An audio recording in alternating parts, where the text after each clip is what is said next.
On today's edition of Early Look, I'm going to be previewing the light heavyweight fight taking place UFC 308 in Abu Dhabi between Magomed Ankalaev and Aleksandar Rakic. My name is James Lynch. If you've never watched the show before, I'm going to go through a bunch of different stats, a bunch of different intangibles. Then I'm going to give you my prediction at the end. Some of this stuff may have relevance to you, it may not. That's for you to decide because I want to get your prediction on this fight in the comments after we're done. And like we always do on the show, I'm going to start first with a quick tale of the tape. Magomed Ankalaev, you can see they're 19-1-1. Rakic 14-4. 32 years old. They're both 32 actually. 6'3" to 6'4", 75 to 78, so pretty similar overall. The only difference is Ankalaev ranked a lot higher, and I'd argue should be fighting Alex Pereira, not Khalil Roundtree, but we'll talk about that for a different day. Let's start first, though, with Magomed Ankalaev, the Dagestani fighter in this case. And by the way, this fight's only 3 rounds. This really should be a 5-round fight. I mean, there's a lot of implications there for the light heavyweight division, but that's another topic for another day. So you can see there, Ankalaev 19-1-1. He's 32 years old, 6'3" with a 75-inch reach. He is the number 2 ranked light heavyweight. That's another thing I found interesting when I started doing this breakdown. Right now, Yuri's still ranked higher than Ankalaev. How does that work? I guess because he was a former champion and Ankalaev wasn't. But anyways, just because Yuri's coming off 2 losses now. So anyways, like I mentioned there, he is number 2 ranked light heavyweight. He's got performance of the night 4 times against Martin Brashino, Dalcha, Ion Cutelaba, and Johnny Walker. He's got the second longest win streak in UFC light heavyweight division history at 9. He's got the second longest unbeaten streak in UFC light heavyweight division history in 12, just behind John Jones. Ankalaev made his debut, amateur debut that is, way back in April of 2013, made that pro debut in January of 2014, and made his UFC debut way back in March of 2018, a fight he lost, and a fight he was winning against Paul Craig, believe it or not. You can see there, Ankalaev is 10-1-1 in the UFC. He's got 5 stoppage wins. He's got 2 wins over Ion Cutelaba. He's also got wins over Nikita Krylov, Volkan Ozdemir, Thiago Santos, Anthony Smith, and Johnny Walker. What do all of them have in common? For the most part, they're all ranked opponents.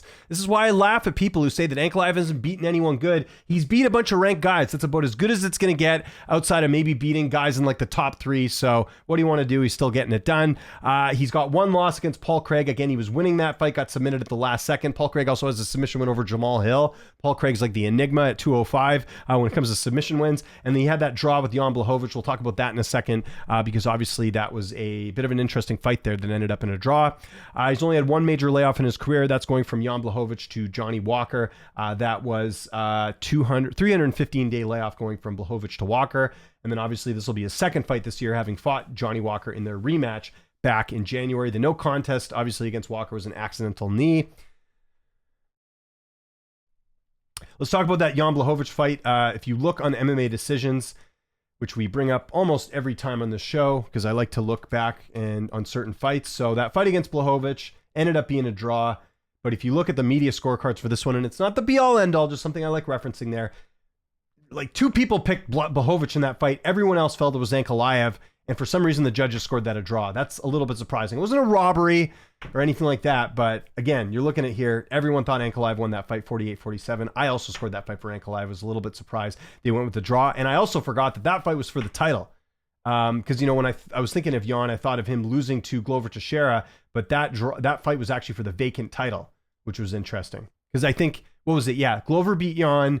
Glover then lost to Yuri, and Yuri was out, so he had to vacate the title. So that was the vacated title fight. So he has fought for the title before Ankalaev. That is one thing to sort of keep in mind there. What else? Let's look at Ankalaev's stats in the UFC. You can look at it there. 3.64 for Ankalaev. Striking accuracy is at 53%. His significant strikes landed per minute is 2.25. His striking defense is at 59%. His takedown average is 1.02. His takedown accuracy is only at 31%, but his takedown defense is at 86%, although I don't think Rakic is going to go for many takedowns in this fight. So that's everything you need to know about Ankalaev. Let's talk about his opponent, the Rocket, Aleksandar Rakic. 14-4 record, 9 knockouts, 1 submission, and 4 decisions. He's currently ranked number 5 in the light heavyweight division. He's 32 years old, 6'4" with a 78-inch reach, so he's got a 1-inch height and 3-inch reach advantage in this fight, so we'll see if that pays off or not. He's a BJJ brown belt, and he's only got performance of the night 1 time against Jimmy Manua. Rakic did not have an amateur debut, went straight to the pros in October of 2011, a fight that he ended up losing. And then ended up having his UFC debut in September of 2017. Hasn't had a ton of fights. Well, he's had a decent amount, but not a ton. And he is 6-3 in the UFC. He has 2 stoppage wins. Some notable wins include Anthony Smith and Thiago Santos. Notable losses include Volkan Ozdemir. We'll talk about that fight in a sec. That was a split. Jan Blachowicz and Yuri Prochazka. Yuri being the first fighter to finish him in the UFC. Very impressive win. That was a close fight, though, at UFC 300. I was at that one. He's only had one major layoff, and that was the fight that he had in his last one. Going into that, he had a 700-day layoff. So he fought Jan Blachowicz in May of 2022. He fought Yuri in April of 2024. So huge layoff coming into that one. Maybe we'll see if him fighting again this year will pay off and being a little bit more active. I wanted to talk about the Ozdemir fight again. Like Rakic, or like Ankalaev, there was a bit of a one-sided sort of thinking there. So if you go to Rakic for MMA decisions, you look at the Ozdemir fight, and you can see there, majority picking Rakic. Less people commenting, but you look at it, just one person going for Ozdemir, everyone else thinking Rakic won. So realistically, Rakic could be, 7-2 in the UFC, which looks a lot better than 6-3. Let's look at Rakic's stats. It always takes a second to load this. I don't know why, but his significant strikes landed per minute is 4.26. His striking accuracy is at 50%. His significant strike defense is at 50%. His takedown defense is at 85%. His takedown average is at 0.76, and his takedown accuracy is at 25%. But they're all pretty low. Like most fighters are in like the 30 to 40% range, so it doesn't really go much for takedowns. More of a striker there. You can see 4.26. We do have some odds for this fight for some reason. Best Fight Odds has Rakic spelt with an R, Racker. I don't know who Racker is, but you can see it there. Ankalaev, a pretty decent favorite. Even opened up. It looks like, the line's been pretty much the same. If you look at overall Ankalaev, the odds had him at like minus 250, and now people are actually putting more money on Ankalaev here. Again, a lot of people feel like Ankalaev should be fighting for the title, so I think that's also part of the reason why he's ahead. And just the simple fact that Ankalaev's on a win streak right now, Rakic is coming off a knockout loss. Tapology tells a similar story, although even more of a discrepancy there. Again, this is where fans can vote for who they're picking. 81% going Ankalaev, 19% going with Aleksandar Rakic. Okay. Who am I going with in this fight? I think I revealed this right when this fight was announced. My pick's not going to change even after digging through the data. It's going to be Magomed Ankalaev, but I'm going to take him by decision. Now, here's part of the reason why. This is only a 3-round fight. If it was 5 rounds, maybe he gets the finish, but I think 3 rounds, you're probably a safer bet if Ankalaev just ends up going the distance, because he's fighting a pretty good striker here in Rakic. 42% of Ankalaev's wins are by decision.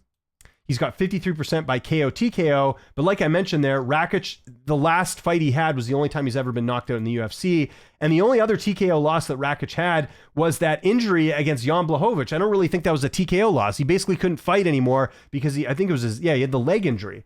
So he's shown to be pretty durable, and Rakic has been in there with some guys that got knockout power. Thiago Santos has knockout power. We've seen Smith get a few knockouts, not a power puncher, but Smith is more a TKO volume guy. Ozdemir has some power. Jimmy Manua certainly has some power.